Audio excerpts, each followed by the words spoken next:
Welcome to SVN news. నా పేరు వనజ. ఒక మాట కూడా చెప్తున్నా, ఓట్లు వేసాం, మా పని అయిపోయింది, ఇంట్లో పడుకుంటే మళ్ళా దొంగ మాటలు చెప్పే వాళ్ళ మాటలు వింటే వాళ్ళ బజార్లో తిరగనిస్తే మళ్ళా మన బతికేమవుతుందో మీరే ఆలోచించుకోవాల్సిన అవసరం అని నిన్నే చూస్తున్నా. విశాఖ స్టీల్ ప్లాంట్ ఎవ్వరూ ఆలోచించలేదు. మేము దాన్ని ఏ విధంగా కాపాడుకోవాలో మేము ఆలోచిస్తున్నాం. ఈ పనికిరాని పార్టీ ఒకటి ఉంది, అబద్దాల పార్టీ. ఆ పార్టీనే అబద్దాల ఫ్యాక్టరీ. అది వాళ్ళ కడుపు అంతా అబద్దాలు అంటే పొట్ట నిండా అబద్దాలు తప్ప ఏమీ ఉండవు వాళ్ళకి. వాళ్ళు చెప్తున్నారు ఎప్పుడో వాళ్ళకి కల వచ్చిందంట, నేను ఒప్పుకున్నానంట ప్రైవేటైజ్ చేయడానికి. ఎన్నోసార్లు చెప్పా,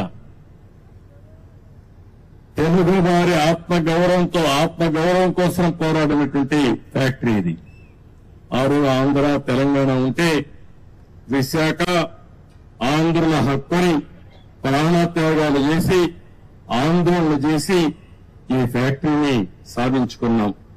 ఆ తర్వాత ఇది ప్రైవేటైజ్ చేస్తామన్నప్పుడు వాజ్పేయి గారి గవర్నమెంట్ లో నేను గట్టిగా ఫైట్ చేసి ప్రైవేటైజ్ చేయకుండా కేంద్రం ఆర్థిక సహాయం చేసి ఈ ఫ్యాక్టరీని కాపాడుకున్నాం.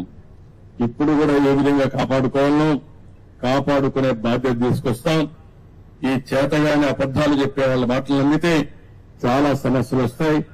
ఒక పక్క అబద్దాలు చెప్పే వాళ్ళని ఎప్పటికప్పుడు ఖండన చేయాలి, ఖండిస్తుని మళ్ళా వాస్తవాలు చెప్పాలి.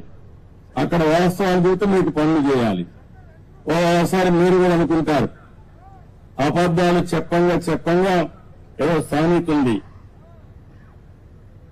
కుక్క పిల్లని తీసుకుపోతాం, గొర్రె పిల్లని తీసుకుపోతా ఉంటే ప్రతి ఒక్కరు కనపడిన వాళ్ళందరూ ఏంట్రా ఎవరాడా నువ్వు, ఇదేంటిది కుక్క పిల్లని తీసుకుపోతున్నావు అంటే ఒకటి చెప్తే నేను తెలివైన వాడిని, అది గొర్రె పిల్ల అన్నాడు.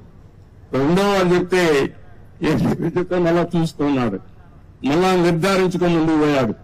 మూడోసారి చెప్తే వీడికి అనుమానం వచ్చింది. నాలుగోసారి అంటే ఇది కుక్క పిల్లని పారేసి వెళ్ళిపోతాడు. అది పందాలో ఈ వైఎస్ఆర్ కాంగ్రెస్ పార్టీ పనిచేస్తా ఉంది. కానీ కరడు కట్టిన ఆర్థిక ఉగ్రవాదులు వీళ్ళు, విశాఖపట్నాన్ని దోచేసినటువంటి దొంగలు వీళ్ళు వదిలిపెట్టే సమస్య ఉండదు. ఏం భయపడవలసిన అవసరం లేదు. మీ మనోభావాలకు అనుగుణంగా ప్రయత్నం చేస్తాను, పనిచేస్తాం. నేను ఏదైతే హామీ ఇచ్చానో సూపర్ 6 అవన్నీ చేపిస్తాం. అది చేయించడమే కాదు, ప్రతి ఒక్క కుటుంబానికి నేను అండగా ఉంటా. చేయించే బాధ్యత నాది. ఇప్పటికే మీరు చూశారు, 30 రోజులు కూడా కాలేదు. వచ్చిన వెంటనే నేను చెప్పిన ప్రకారం పింఛన్లు పెంచాం. 3,000 రూపాయలు 4,000 రూపాయలు చేసి ఏప్రిల్ ఇస్తామని 7,000 రూపాయలు ఒకేసారి ఇచ్చిన ఏకైక ప్రభుత్వం భారతదేశంలో ఎన్డీఏ ప్రభుత్వం. అది పేదవాళ్లపై నుండే ప్రేమ. ఇంకో పక్క మీరు ఒకసారి చూస్తే మా తమ్ముళ్లకు ఉద్యోగాలు లేవంటే మెగా డిఎస్సీ హామీ ఇచ్చాను. మొదటి సంతకం పెడతానని చెప్పాను. మొదటి సంతకం పెట్టాను. మొదటి కేబినెట్ లో పెట్టాను. ఆమోదించి నోటిఫికేషన్ ఇచ్చే పార్టీ తెలుగుదేశం పార్టీ. మూడోది, మీ భూములన్నీ కొట్టేయాలనుకుంటే నేను ఆ రోజు హామీ ఇచ్చాను, మీరు ఏం భయపడద్దండి, ఇది ల్యాండ్ టైటిలింగ్ యాక్ట్ కాదు, ల్యాండ్ గ్రాబింగ్ యాక్ట్. ఇది జగన్ వేసిన పెద్ద స్కెచ్. ఇది దీన్ని ఇమ్మీడియట్ గా కంట్రోల్ చేస్తారు, రద్దు చేస్తానని చెప్పి రద్దు చేసిన ప్రభుత్వం ఎన్డీఏ ప్రభుత్వం అని చెప్పి కూడా నేను మీకు తెలియజేస్తున్నా. అన్నా క్యాంటీన్లు 180 క్యాంటీన్లు 183 ఉన్నాయి. ఆగస్టు 15 నుంచి ప్రారంభిస్తాం. పేదవాడికి అన్నం పెడతాం. పేదవాడికి అన్నం పెడితే సహించలేని మనస్తత్వం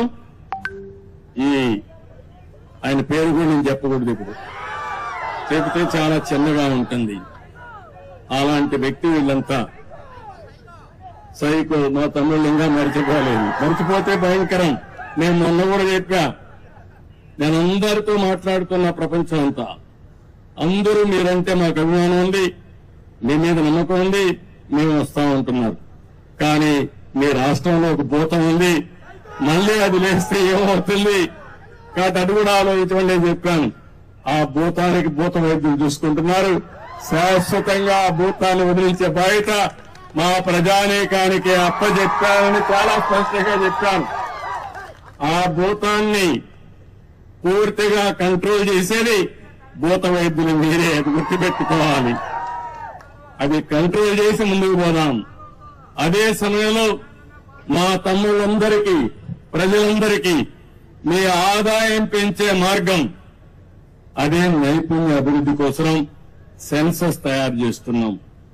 అందులో ఏ విధంగా మీ ఆదాయం పెరుగుతుంది, యువతకు ఉద్యోగాలు ఏ విధంగా వస్తాయి, ప్రపంచం మొత్తం రాణించాలంటే ఎలాంటి నైపుణ్యం మీకు కావాలో అది ఇప్పించే బాధ్యత మాది.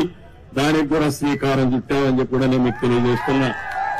అన్నింటికంటే ముఖ్యంగా ఇసుక, ఉచిత ఇసుక ఫ్రీ. ఏం తమ్ముళ్ళు ఎన్నికల ముందు చెప్పాను, ఫ్రీ ఇసుక ఇస్తానన్నాను, ఉచిత ఇసుక ఇస్తాన్నాం. మాట నిలబెట్టుకున్న పార్టీ ఎన్డీఏ పార్టీ అని చెప్పి కూడా నేను మీకు తెలియజేస్తున్నా. మీరందరూ ఒక పక్క నా మీద గాని, పవన్ కళ్యాణ్ గారి పైన గాని, నరేంద్ర మోడీ గారు చెప్పిన విషయాలు, ఎన్డీఏ చెప్పిన విషయాలన్నీ కూడా మీరు నమ్మారు, పూర్తిగా విశ్వసించారు, మాకు బ్రహ్మాండమైన మెజార్టీతో గెలిపించారు. మేమందరం కూడా మీకు రుణపడున్నాం. తప్పకుండా మీ రుణం తీర్చుకుంటాం. ఎట్టి పరిస్థితుల్లో ఆలోచన ఒకటి, ఆంధ్రప్రదేశ్ ని నెంబర్ 1 రాష్ట్రంగా తయారు చేయాలనేది ఏకైక ధ్యేయం. ఇప్పుడు ఎక్కడున్నామంటే అందరికంటే వెనకాలన్నాం. మొన్న జీతాలు కూడా ఇవ్వలేము, పెన్షన్లు ఇవ్వలేమంటే నేను ఒకటే చెప్పా, ఏం చేస్తారో నాకు అనవసరం, ఒకే రోజు పెన్షన్ ఇవ్వాలి, అందరికి ఇవ్వాలని, వాలంటీర్స్ ఉంటేనే సాధ్యం అని చెప్పిన పెద్ద మనుషులకు బుద్ధి చెప్పాలని సచివాలయ సిబ్బందితో ఒకే రోజు ఇచ్చాం. అందుకని సచివాలయ సిబ్బందితో ఒకే రోజు పింఛన్లు ఇచ్చిన పార్టీ తెలుగుదేశం ఎన్డీఏ ప్రభుత్వం. అవునా కాదా అని అడుగుతున్నా మిమ్మల్ని. జీతాలు ఇవ్వలేమంటే సాధ్యం కాదని ఒక పక్క పింఛన్లు ఇస్తూనే ఇంకో పక్క ఉద్యోగస్తులు కూడా జీతాలు ఇచ్చాం.